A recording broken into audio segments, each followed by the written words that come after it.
என் 21 வயசுல ஒரு ஃப்ரெண்டு அவன் ரூம்ல என்ன பண்ணான்னா, he wanted to bang his head so hard against the wall. அவன் மண்டையை அவனே உடச்சிக்கணும்னு நினச்சி at least he wanted to faint and get unconscious for a few hours. அவனை பற்றி நான் சொல்கிறதுக்கு முன்னாடி உங்ககிட்ட நான் சில விஷயங்கள் கேட்க வேண்டியது இருக்கு. உங்களுக்கு எப்பயாச்சும் நம்ம பின்னாடி உங்கள் டைமை பார்த்து அந்த டைம் டப்புன்னு ஒரு ஸ்னாப்பில் போயிடுச்சு, நாட்கள், வாரங்கள், மாதங்கள், இல்லை சில டைம் வருஷங்கள் கூட நீங்கள் அதை நோட்டீஸ் பண்ணுறதுக்கு முன்னாடியே, இல்லை அதை வந்து நீங்கள் ரியலைஸ் பண்ணுறதுக்கு முன்னாடியே டக்கு டக்குன்னு ஃபாஸ்ட்டாக மூவ் ஆன மாதிரி உங்களுக்கு பேசி ஃபீல் ஆயிருக்கு. இது எல்லாமே உங்களுக்கு வந்து மீனிங்லெஸ்ஸாவோ, உங்கள் லைஃப்பில் ஒரு மீனிங்கே இல்லாத மாதிரியோ, அண்ட் வந்து உங்கள் லைஃப் சும்மா வந்து அது பாட்டுக்கு போயிட்டே இருக்கிற மாதிரி, உங்கள் கண்ட்ரோல் இல்லாத மாதிரி இருந்தால் இந்த வீடியோ நீங்கள் வந்து பார்க்க வேண்டியது இருக்கு. அதுக்கு முன்னாடி நீங்கள் நான் யார் அப்படின்னு நீங்கள் வந்து என்கிட்ட கேட்டிங்கன்னா, I am just someone who's trying to do better. அதுக்கு முன்னாடி I'll go to the story of my friend. September 10, 2024 Chennai city அவன் ரூமில் தனியாக இருக்கான். அது வந்து ஒரு Wednesday evening, like around 6 PM வச்சுக்கோங்க.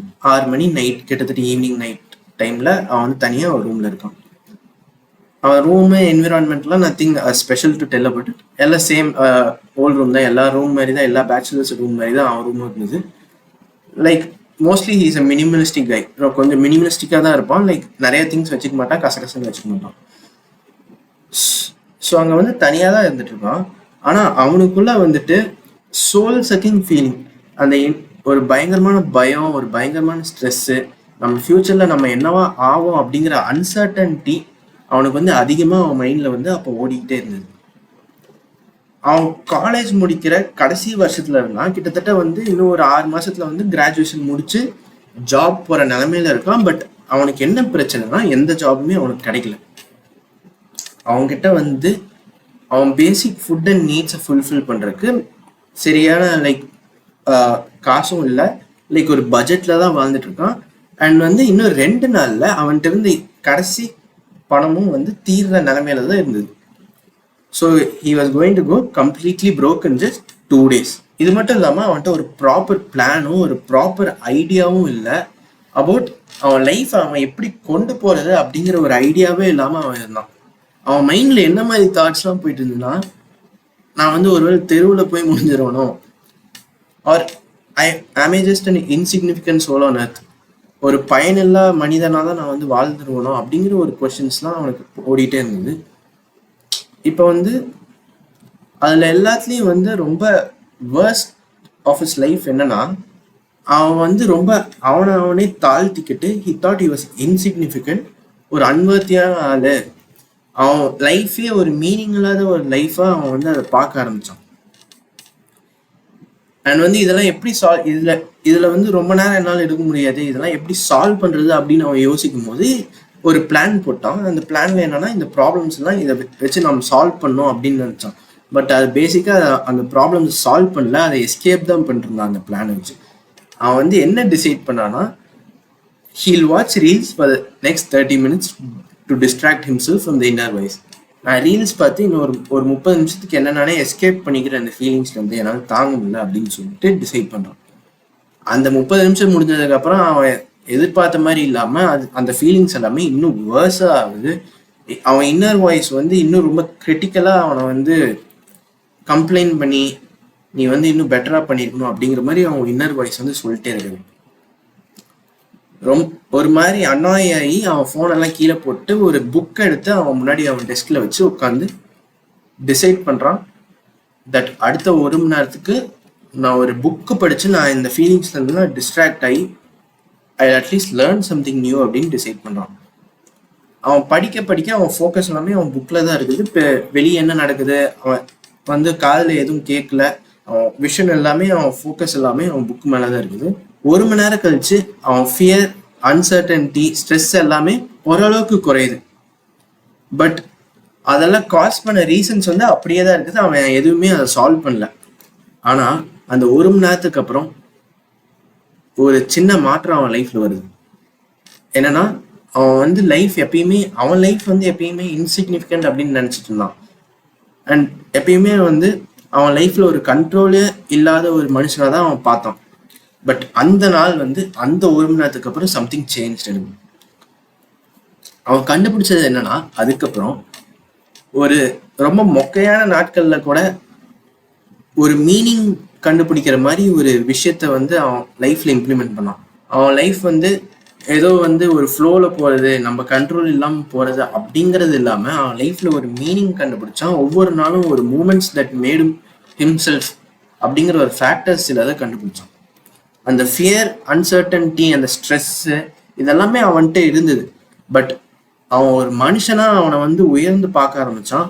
அவன் லைஃப்ல ஒரு மீனிங் வந்து ஒவ்வொரு நாளும் அவன் லைஃப்ல இருக்கிற மீனிங்கை அவன் கண்டுபிடிச்சு அவன் சென்ஸ் ஆஃப் செல்ஃபை வந்து ஒவ்வொரு நாளும் வளர்த்திக்கணும். அதை அவன் பண்ண அவன் டைம் வந்து ஸ்லோ டவுன் ஆகுது. His days seem slow. அவன் லைஃப் வந்து ஜஸ்ட் ஒரு ஸ்னாப்ல போற மாதிரி இல்லாம கொஞ்சம் ஸ்லோ டவுன் ஆகுது.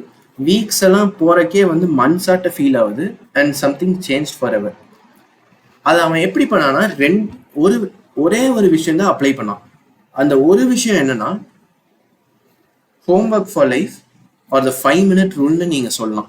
இந்த 5 minute ரூல் அப்படின்னா என்னன்னா, ஒவ்வொரு நாளும் ஒவ்வொரு நைட்டும் நீங்க தூங்க போறதுக்கு முன்னாடி ஒரு 5 minutes நீங்க என்ன பண்ணுவீங்கன்னா, ஒரு நோட்டோ ஒரு எக்ஸல் ஷீட்டோ எடுத்து வச்சுட்டு உங்களை நீங்களே ஒரு கேள்வி கேட்டுப்பீங்க. என்னன்னா, if I had to share a story, என் வாழ்க்கையிலேருந்து இந்த நாளில் நான் ஒரு ஃப்ரெண்டுக்கோ இல்லை என் அப்பா அம்மாவுக்கோ இல்லை அதர் ஃபேமிலி மெம்பர்ஸ்க்கு நான் ஏதாச்சும் ஒரு கதை சொல்லணும்னா, ஒரு மூமெண்ட்டை ஷேர் பண்ணணும்னா, அப்படிப்பட்ட மூமெண்ட் இந்த நாளில் என்ன அப்படிங்கிற கொஸ்டினை நீங்களே உங்ககிட்ட கேட்டுப்பீங்க. அந்த நாளில் அந்த மூமெண்ட் வந்து எவ்வளோ சின்னதாக வேணா இருக்கலாம், எவ்வளோ போரிங்காக வேணா இருக்கலாம், எவ்வளோ இன்கான்சிக்வென்ஷியலாக கூட இருக்கலாம். பட் அந்த ஒரு சின்ன மூமெண்ட் உங்கள் லைஃப்பில் அந்த நாளில் மற்ற நாள் மாதிரி இல்லாமல் அந்த நாளுக்கு மட்டும் யூனிக்காக இருந்து உங்களை ஏதாச்சும் ஒரு வகையில் எமோஷ்னலாக மூவ் பண்ணி இருந்ததுன்னா அதை நீங்கள் அந்த டைரியிலையோ இல்லை ஒரு எக்ஸல் ஷீட்லேயோ அதை ரெக்கார்ட் பண்ணுவீங்க அந்த நாளைக்கு.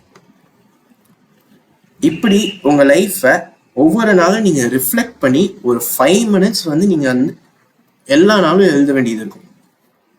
ஒரு சில வாரங்களுக்கு அப்புறம் நீங்களே வந்து நோட்டீஸ் பண்ணுவீங்க, உங்கள் லைஃப்பில் இருக்கிற மூமெண்ட்ஸ் எல்லாத்தையும் நீங்கள் ரெக்கார்ட் பண்ணும்போது உங்கள் லைஃப்பில் உங்களுக்கே ஒரு சின்ன சின்ன மீனிங் கொடுக்குற மாதிரி விஷயங்களை நீங்களே நோட்டீஸ் பண்ணுவீங்க. இதெல்லாம் நீங்கள் முன்னாடி நோட்டீஸே பண்ணியிருக்க மாட்டீங்க. But it will give a sense of worth and meaning in your life. ஸ்லோவாக என்ன பண்ணீங்கன்னா, you will notice that the days don't pass in blink of the eye. கொஞ்சம் வந்து நாட்கள் ஸ்லோவாக போகிற மாதிரி இருக்கும். வீக்ஸ் அண்ட் மந்த்ஸ் வந்து ஸ்லோவாக போகிற மாதிரி இருக்கும். உங்கள் லைஃப் அப்படியே ஒரு ஃப்ளோவில் போகிற மாதிரி இல்லாமல் உங்களுக்கே ஒரு கண்ட்ரோல் இருக்கிற மாதிரி ஒரு ஃபீலிங் வரும். சரி, இதை எப்படி வந்து ஒரு இம்ப்ளிமெண்ட் பண்ண முடியும் அப்படிங்கிற ஒரு எக்ஸாம்பிள் வேணால் நான் கொடுக்குறேன். என் ஃப்ரெண்டு வந்து எப்படி இதை இம்ப்ளிமெண்ட் பண்ணான்னா, ஒரு நாள் வந்து அவன் லைஃப்பில் அந்த 5 minute மூமெண்ட் என்னென்னு அவன் சர்ச் பண்ணும்போது அவனுக்கு கிடைச்ச ஆன்சர் இதுதான். நான் இப்போ வந்து அதுக்கு ஒரு எக்ஸாம்பிள் கொடுக்குறேன். என்னன்னா, அவன் டைரியில் என்ன எழுதியிருக்கான், இதை எப்படி இம்ப்ளிமெண்ட் பண்ணியிருக்கான் அப்படின்ட்டு அவன் பெர்ஸ்பெக்டிவ்ல வந்து சொல்கிற மாதிரி சொல்கிறான். இப்போ வந்து என்ன சொல்லியிருக்கான்னா, I came back home and slipped. கிட்டத்தட்ட ஒரு 5 மணிக்கு வந்து வீட்டுக்கு வந்துட்டு வந்தோடனே தூங்கிடுறான். காலையில் 5 மணிக்கு, பிகாஸ் ட்ராவல் பண்ணி அவன் ஊர்லேருந்து வரான் சென்னைக்கு. There was a conflict in my mind. என்னன்னா, நான் வந்து 5 மணிக்கு வந்துட்டேன், இப்போ நான் வந்து ஜிம்முக்கு போகணுமா இல்லை வந்து தூங்கணுமா அப்படின்னு அவனுக்கு ஒரு கான்ஃப்ளிக்ட். அவன் என்ன சூஸ் பண்ணுறான்னா, he chose to sleep. அதை முடிவெடுத்ததுக்கப்புறம் அவன் ஃபோனை வந்து பக்கத்தில் வச்சுட்டு ஒரு மணி நேரம் கழிச்சு நான் வந்து எந்திரிக்க தான் போகிறேன் அப்படின்னு அவன் வந்து நினச்சிட்டு தூங்கிடுறான். பட் வந்து அவன் எந்திரிச்சது எப்படின்னா, காலேஜையும் மிஸ் பண்ணி ஒரு 10 மணிக்கிட்ட எந்திரிக்கான். 10:10. அவனுக்கு 8 மணிக்கு காலேஜ், 10:30 மணிக்கு எந்திரிக்கான். வந்து ஃபுட்டு சாப்பிடல, அவன் எதுவுமே சாப்பிடல. அண்ட் வந்து worst of all என்னன்னா, அவனுக்கு வந்து he has written, I did not want to get up. எனக்கு வந்துட்டு ஒரு மைண்டில் வந்து நிறைய விஷயங்கள் ஓடிட்டு இருந்தது. மென்டலாகவும் ஃபிசிக்கலாகவும் ஒரு எமோஷ்னல் டர்மாயிலில் நான் இருந்தேன் அப்படின்னு அவன் வந்து எழுதுறான். அது எதனாலனா, என் லைஃப் வந்து பெர்ஃபெக்டாக இல்லை, ரொம்ப இம்பர்ஃபெக்டாக இருக்குது, பர்ஃபெக்ட்லி இம்பர்ஃபெக்டாக இருக்குது அப்படின்னு வந்து சொல்கிறான். என் லைஃப்பில் வந்து எனக்கு சின்ன வயசுலேருந்தே ஒரு நல்ல சிப்ளிங்ஸ் இல்லை அண்ட் ஒரு நல்ல ஃப்ரெண்ட் செட் இருந்ததில்லை. என்னை சுற்றி இருக்கிற பீப்புளெலாம் வந்துட்டு என்னை நல்லா இன்ஃப்ளூயன்ஸ் பண்ற மாதிரி ஒரு பீப்புளா இல்லை, என்னை நெகட்டிவா இம்பேக்ட் பண்ற பீப்புளா தான் இருக்காங்க. அவங்க வந்து என்னை பத்தி கம்ப்ளைண்ட் பண்றக்கும் என்னை பிளேம் பண்றக்கும் நிறைய விஷயம் லிஸ்ட் போட்டு வச்சிருந்தாங்க. நான் அதெல்லாம் கேட்டு கேட்டு கேட்டு ஐ வாஸ் இந்த பாத் ஆஃப் செல்ஃப் டிஸ்ட்ரக்ஷன் அப்படின்னு சொல்றோம்.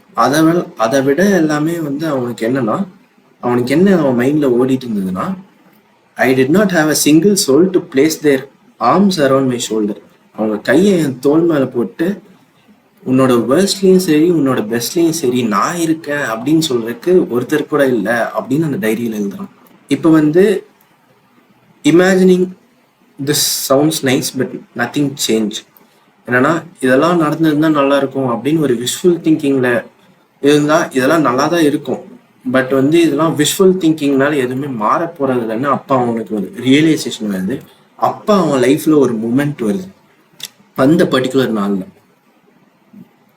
அவன் கண்ணை திறந்து ஹி ரியலைஸ்ட் தட் யாருமே அவனை தூக்கி விடுறக்கோ அவனை வந்து அவன் சுச்சுவேஷன்ல இருந்து காப்பாத்துறக்கோ யாருமே வரப்போறது இல்லை அப்படின்னு அவன் கண்ணை திறந்து பாக்குறான். அதே மாதிரி இந்த மாதிரி வார்த்தைகள்லாம் சொல்றதுக்கு ஒரு பாசிட்டிவா நான் இருக்கேன் அப்படின்னு சொல்றதுக்கு யாருமே இல்லைன்ட்டு ரியலைஸ் பண்ணி யாரும் வரப்போறதும் இல்லை அப்படின்னு ஒரு ரியலைசேஷனுக்குள்ள வரான். அதுதான் அவன் நாளோட அந்த மூமெண்ட். அந்த மூமெண்ட்ல அவன் வந்து டிசைட் பண்றான், இந்த மாதிரி ஒரு விஷுவல் திங்கிங்கை நான் மறுபடியும் பண்ண மாட்டேன், எப்பயுமே என் லைஃப்க்கு வந்து ஒரு ரெஸ்பான்சிபிலிட்டி எடுப்பேன் அப்படிங்கிற அந்த மூமெண்ட்டை வந்து கேப்சர் பண்றான் அந்த நாளைக்கு. அந்த weak crying inner voice in him said that he had to get up though he did not feel like it. அவனுக்கு வந்து எந்திரிக்கணும்னு தோணல, இதெல்லாம் பண்ணணும்னு தோணல, இந்த கஷ்டம்லாம் ஃபேஸ் பண்ணணும்னு தோணலனாலும் யாரும் வந்து ஹெல்ப் பண்ண போறதில்ல, அதெல்லாம் நானே தான் பண்ணணும் அப்படின்ட்டு அப்ப அந்த மூமெண்ட்ல டிசைட் பண்றான். Realizing that no one was going to come, he gets up. அவன் ஃபைனலா எந்திரிச்சு அவன் லைஃப்ல என்னெல்லாம் ப்ராப்ளம்ஸ் இருக்கோ உடனே சால்வ் பண்ணாம கூட இருந்தாலும் பரவாயில்ல, அதுக்கு ரெஸ்பான்சிபிலிட்டி எடுக்கணும் அப்படிங்கிற ஒரு லைஃப் லாங் ஒரு பர்டிகுலர் சேஞ்சை ஒரு மூமெண்ட்டை அந்த நாள்ல ரியலைஸ் பண்றான். அந்த நாள்ல இதை வந்து அவன் டைரியில எழுதி ரெக்கார்டும் பண்றான். இதை அவன் படிச்சு பார்த்ததுக்கு அப்புறம் அவனுக்கு ரொம்ப நாள் கழிச்சு படிச்சு பார்க்கும்போது அவனுக்கே வந்து அவன் லைஃப்ல ஒரு மீனிங் இருக்கு, ஒரு சரியான டிசிஷன் எடுத்திருக்கோம் அப்படின்ட்டு வந்து ஒரு பாசிட்டிவ் செல்ஃப் வர்த்தினஸ் வருது. அவன் ப்ராப்ளம்ஸ்லாம் இன்னும் இருக்குதான், ஆனா அதுக்கு ரெஸ்பான்சிபிலிட்டி எடுத்த அந்த மூமெண்ட்டை கேப்சர் பண்ணி அவன் லைஃப்ல அவன் ஒரு இன்சிக்னிஃபிகன்ஸ்ல அவனுக்கு ஒரு சிக்னிஃபிகண்ட் பார்ட் இருக்கு அப்படிங்கிற ஒரு செல்ஃப் வர்த்தையும் செல்ஃப் கான்ஃபிடென்ஸையும் ரீஇன்ஃபோர்ஸ் பண்றான். இதெல்லாம் இந்த மாதிரி மூமெண்ட்ஸ் தான் நீங்க ஒவ்வொரு நாளும் கேப்சர் பண்ற மாதிரி இருக்கும். இந்த மாதிரி மூமெண்ட்ஸ்லாம் எப்படி இருக்கணும்னா, ஒரு பர்டிகுலர் சேஞ்ச் உங்க மனசுல இருக்கணும், ஒரு எமோஷனல் சேஞ்ச். மற்ற நாள்ல உங்க லைஃப் ஃபுல்லா நடக்காத மாதிரி இந்த பர்டிகுலர் நாள்ல ஏதாச்சும் ஒன்று நடந்திருக்கும், அதுதான் நீங்க வந்து ரெக்கார்ட் பண்ற மாதிரி இருக்கும். So I let you just that. இது நான் சொன்னதெல்லாம் வந்து கேட்டுட்டு இதெல்லாம் ஒரு விஷயமா ப்ரோ, நீங்க ஏதோ பெருசா சொல்ல போறீங்கன்னு பார்த்தா என்னமோ வந்து ட்ரிவியலா இவ்வளோ சின்னதா சொல்றீங்க அப்படின்னு நீங்க நினைச்சீங்கன்னா, இதை ஃபர்ஸ்ட் ஒரு 3 monthsக்கு 90 daysக்கு என்னைக்குமே ஸ்கிப் பண்ணாம வெறும் 5 நிமிஷம் இதை வந்து ட்ரை பண்ணி பாருங்க. 3 மாசத்துக்கு அப்புறம் ஒரு சேஞ்சும் இல்லை அப்படின்னு நீங்க நினைச்சீங்கன்னா நீங்க என்ன வேணா சொல்லுங்க, நான் அக்செப்ட் பண்ணிக்கிறேன். ஆனா இதை பண்றது அவ்வளோ சிம்பிள் இல்லை. பிகாஸ் இதுக்கு 2 விஷயம் தேவை. ஒன்று கமிட்மெண்ட். என்ன கமிட்மெண்ட்னா, டெய்லி நைட்டு 5 minutesக்கு நீங்க உட்காரணும். 2வது உங்களுக்கு வந்து ஃபெய்த் தேவைப்படுது. ஃபெய்த் அப்படின்னா என்னன்னா, இந்த மாதிரி மூமெண்ட்ஸ்லாம் உங்களுக்கு மீனிங்ஃபுல்லா பண்றதுக்கு ஒரு சில மாசங்கள் கூட ஆகலாம், சில டைம் வருஷங்கள் கூட ஆகலாம். But 3 months will be more than enough. அந்த ஃபெய்த்தோட தான் நீங்க வந்து அதை அப்ரோச் பண்ணணும். உடனேலாம் அந்த மூமெண்ட்ஸ் வந்து உங்களுக்கு பியூட்டிஃபுல்லாவோ ஒரு செல்ஃப் ஒர்த் ரீஇன்ஃபோர்ஸ் பண்ற மாதிரி இருக்காது. ஸோ இங்க வந்து நான் உங்ககிட்ட இந்த சைன் ஆஃப் பண்றேன். Just think about it. பர்டிகுலரா என்னன்னா, இன்னைக்கே அதை பண்ண ஆரம்பிங்க. So let go of who you are to discover who you could be. Peace.